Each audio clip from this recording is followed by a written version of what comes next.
Bismillahirrahmanirrahim. Assalamualaikum warahmatullahi wabarakatuh. Baik, langsung saja saya di sini akan menjelaskan tentang lipid.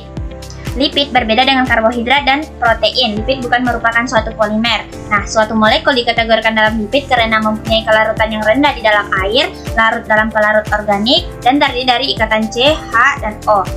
Klasifikasi lipid ada 3, lipid sederhana, lipid kompleks, dan derivat lipid.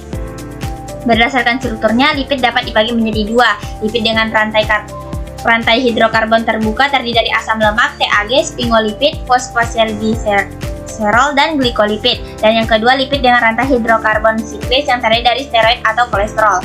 Berdasarkan fungsinya, lipid dapat dibagi menjadi lipid simpanan, lipid struktural, dan lipid fungsional. Dan lipid sebagai simpanan energi, yang pertama ada asam lemak. Asam lemak, struktur umum dari asam lemak ini kepala dari hidrofobik, ekor hidrofilik, sehingga asam lemak dikatakan mempunyai sifat amfipatik. Asam lemak yang sering ditemui di alam pada umumnya mempunyai jumlah karbon genap. Berdasarkan ada tidaknya ikatan rangkap dapat digolongkan menjadi 2. Asam lemak jenuh tidak mempunyai ikatan rangkap pada rantai hidrokarbonnya, dan asam lemak tak jenuh mempunyai ikatan rangkap pada rantai hidrokarbonnya. Dan yang kedua ada triasilgliserol. Nah, yang merupakan senyawa yang terdiri dari gliserol dan 3 asam lemak yang dihubungkan oleh ikatan ester. Yang ketiga ada wax, yang merupakan ester asam lemak rantai panjang, baik jenuh atau tak jenuh dengan alkohol rantai panjang, yang mempunyai titik lebur 60-100 derajat Celcius.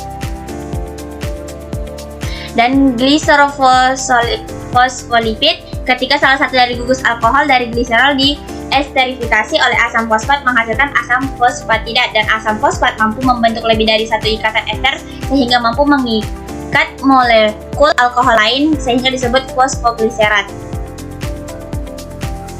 Penamaan dari berbagai jenis fosfatidil ester ditentukan oleh molekul kedua yang diikat oleh gugus fosfatnya. Contohnya yang pertama ada etanamolamin.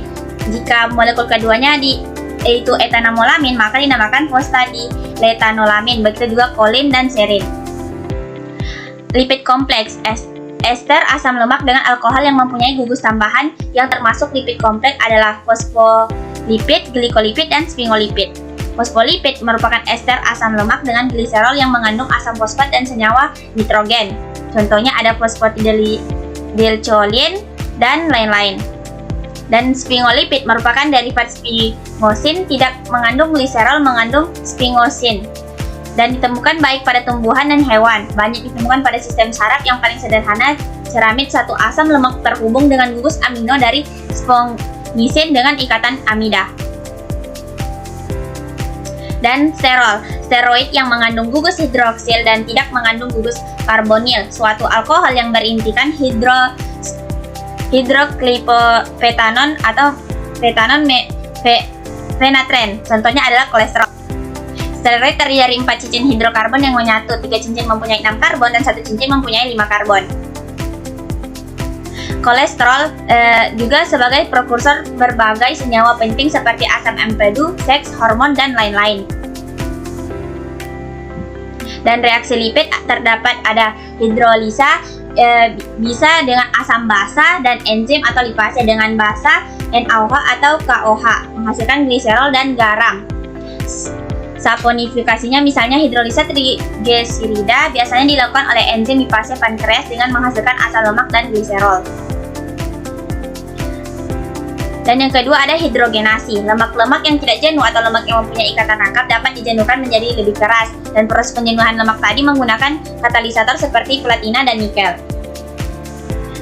Yang terakhir ada rancid atau tengik, yang merupakan perubahan secara kimia dari lemak atau minyak. Penyebab dari rancid ini ada 2, akibatnya ada hidrolitik oleh enzim dan akibatnya ada oksidasi, menimbulkan bau dan rasa yang tidak enak.